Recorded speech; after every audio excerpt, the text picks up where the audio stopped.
बोलो जयकारा बोल मेरे श्री गुरु महाराज की जय। बोलो साचे दरबार की जय। बोलिए श्री कार्तिक महात्म्य की जय। 30वां अध्याय। बड़े मौन योग पूर्वक नारद जी से ये कथाएं महाराज पृथु सुन रहे थे। नवमी की कथा सुनने के बाद महाराज पृथु ने नारद जी से कहा, हे देव ऋषि, भीष्म पंचक व्रत जो कि भगवान को अत्यंत प्रिय है, किस कारण प्रसिद्ध हुआ, मेरी यह जानने की प्रबल इच्छा है। नारद जी ने कहा, हे राजन, यह व्रत अनादि काल से था, परंतु बीच में लुप्त हो गया था। दोबारा यह कब और कैसे प्रारंभ हुआ, इसकी कथा सुनो। इस युग में भगवान श्री कृष्ण ने भीष्म पितामह को यह व्रत बताया था और उन्होंने ही सर्वप्रथम इसे किया था। इसी कारण यह व्रत भीष्म पंचक के नाम से प्रसिद्ध हुआ। हे राजा पृथु, महाभारत युद्ध से पहले पांडवों की ओर से जब भगवान श्री कृष्ण कौरवों को समझाने के लिए गए, तब सर्वप्रथम वह विदुर जी के पास पहुँचे। विदुर जी ने उनका अत्यंत आदर सत्कार किया। तत्पश्चात श्री कृष्ण जी भीष्म जी के पास गए। वहाँ जाकर कुशल क्षेम के बाद श्री कृष्ण जी ने अपने आने का संपूर्ण वृतांत भीष्म जी को सुनाया। तब भीष्म जी कहने लगे, भगवान, तीनों लोकों के स्वामी होते हुए भी आप केवल पांडवों की ओर से ही दूत बनकर क्यों आए हैं, तथा पांडवों के प्रति आपका इतना प्रेम होने का क्या कारण है। तीनों लोक आपके वश में हैं, तब पांडवों ने ऐसा कौन सा व्रत, तप, दान, पुण्य या यज्ञ किया है, अथवा उनके पास ऐसा क्या वशीकरण है जिसके कारण आप उनके वश में हो गए हैं। भगवान श्री कृष्ण जी ने मुस्कुराकर उत्तर दिया, हे गंगा पुत्र, यद्यपि यह रहस्य अत्यंत गुप्त है, तथापि मैं इसे तुमसे कहता हूँ। पूर्व जन्म में उन पांचों भाइयों ने एक ऐसा व्रत किया था जो मुझको अत्यंत प्रिय है, इसी कारण मैं उनके वशीभूत हूँ। अब तुम उस व्रत का वृत्तांत सुनो। अत्यंत प्राचीन काल में उज्जैन नामक नगरी में कवि, शुचि, दृढ़, दंत तथा हंस नामक 5 ब्राह्मण रहते थे। वे सभी वेदों के ज्ञाता, युवा, रूपवान तथा गंधर्व विद्या में अत्यंत निपुण थे। वे सभी दिशाओं में भ्रमण करके अपनी गान विद्या द्वारा पर्याप्त धन प्राप्त किया करते थे। एक बार वे मथुरा नगरी में सुवीर नामक राजा के दरबार में पहुँचे।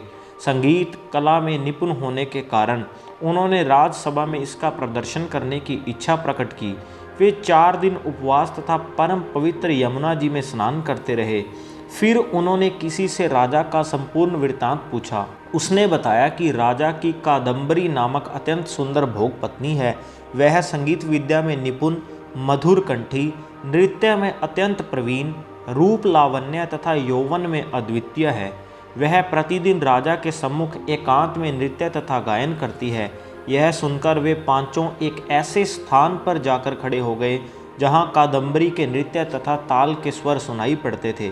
इसके बाद राजा के पास आने जाने वालों से कहने लगे, बड़े दुख की बात है कि आपके राजा के पास नृत्य कला जानने वाला कोई नहीं है। वीणा में तार बराबर नहीं है, 2 तार ढीले हैं तथा बाजे की धुन के अनुसार नृत्य भी शुद्ध नहीं है। यह बात किसी ने राजा से जाकर कह दी। राजा ने जहाँ कादम्बरी का नृत्य हो रहा था, वहाँ उन पांचों को बुलवाया। वहाँ पहुंचकर उन्होंने राजा को आशीर्वाद दिया और राजा के निकट बैठ गए। कादम्बरी ने उनको संगीत विद्या में अत्यंत निपुण समझकर अपना विशिष्ट नृत्य किया। जब उसने चक्र में ताल दिया तो उन ब्राह्मणों ने उसको रोका। उसने चक्र छोड़कर यथा योग्य ताल दिया, मगर चक्र खंडित नहीं किया। कादम्बरी के इस गुण और उसकी रूप माधुरी को देखकर पांचों उस पर मोहित हो गए। कादम्बरी भी उन पांचों को देखकर उन पर मोहित हो गई। उसने रात्रि के समय गुप्त रूप से अपनी एक सहेली के हाथ उन पांचों को यह संदेश भेजा कि तुम में से एक प्रतिदिन नगरी के उत्तर की ओर यमुना नदी तट के समीप लताओं से घिरे निर्जन अनंत नामक तीर्थ में मेरे पास आकर अपनी अपनी विद्या तथा गुण का प्रदर्शन करो। उस समय मैं भी वीणा तथा राग का कौशल दिखाऊंगी। आगे की घटनाएं सुनाते हुए भगवान ने कहा, एक ब्रह्मचारी जो मेरा भक्त था, दुष्ट संगति से बचने के लिए गांव से अत्यंत दूर रहता था। उन दिनों वह भीष्म पंचक व्रत करके देवालय में मेरा पूजन किया करता था। कार्तिक शुक्ला एकादशी के दिन उन संगीतज्ञ ब्राह्मणों में से कवि नाम का बड़ा भाई भी उस देवालय में आया। कादम्बरी भी वहाँ पर पहुँच गई। वहाँ मेरे भक्त ने जिस प्रकार पूजन किया, कवि नामक ब्राह्मण ने भी वैसा ही किया। उसके बाद वीणा लेकर गायन प्रारंभ कर दिया। मेरा भक्त क्योंकि अपने मन पर विजय प्राप्त कर चुका था, इस कारण गायन सुनकर उसे क्रोध नहीं आया। कादम्बरी और कवि समस्त रात्रि गायन और नृत्य करते रहे। प्रातःकाल ब्रह्मचारी भक्त को गोबर का आचमन करते देख कवि ने भी वैसा ही किया। इसके बाद कादम्बरी अपने महल में चली गई। ब्रह्मचारी की संगति और रात्रि जागरण के कारण कवि के समस्त पाप दूर हो गए, अतः द्वादशी के दिन वह अपना समस्त द्रव्य दान करके विरक्त हो गया। दूसरे दिन शुचि आया। उसने भी रात्रि भर कादम्बरी के साथ नृत्य व गायन किया और ब्रह्मचारी की भांति पूजन करके गोमूत्र का आचमन किया। प्रातःकाल होते ही वह भी अपना संपूर्ण धन दान करके सन्यासी हो गया। उसने निश्चय किया कि जिस प्रकार कादम्बरी के नृत्य गायन व रूप को देखकर ब्रह्मचारी का मन चलायमान नहीं हुआ, उसी प्रकार मुझे भी मन को वश में करना चाहिए। तीसरे दिन त्रयोदशी को दृढ़ नाम वाला भाई कादम्बरी से मिलने आया और समस्त रात्रि नृत्य व गायन करने के बाद ब्रह्मचारी की ही भांति उसने भी पूजा की और गौ दुग्ध का आचमन किया। दोनों भाइयों के समान वह भी विरक्त होकर सन्यासी बन गया। अगले दिन अर्थात चतुर्दशी को मंदिर में चौथा भाई दंत आया और पूर्ववर्ती बंधुओं के समान कादम्बरी के साथ रात्रि भर नृत्य और गायन करके ब्रह्मचारी से बचे घी का पान करके मन शुद्ध हो जाने के कारण विरक्त हो गया। सबसे अंत में अर्थात पूर्णिमा को हंस नामक सबसे छोटे भाई ने आकर ब्रह्मचारी को प्रणाम किया और यमुना में स्नान करके आंवले के वृक्ष के नीचे श्राद्ध कर्म किया और बाद में अपने भाइयों के समान ही विरक्त हो गया। इस प्रकार पांचों भाइयों ने एक एक दिन वह यह व्रत किया। कथा समाप्त करते हुए भगवान श्री कृष्ण ने कहा, हे भीष्म, कार्तिक मास में हमारा पूजन व दान पुण्य करने से करोड़ों यज्ञों के समान फल प्राप्त होता है।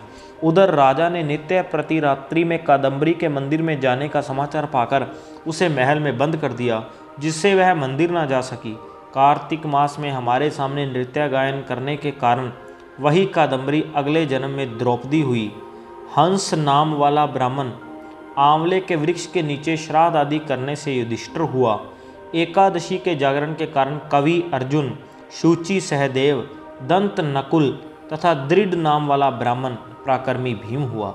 हे भीष्म जी, वस्तुतः पूर्व जन्मों में पांडवों द्वारा किए गए इस व्रत के कारण ही मैं उनके वशीभूत हूँ। इति 30वां अध्याय समाप्तम।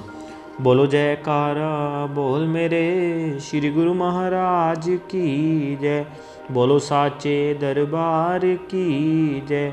बोलिए श्री कार्तिक महात्म्य की जय।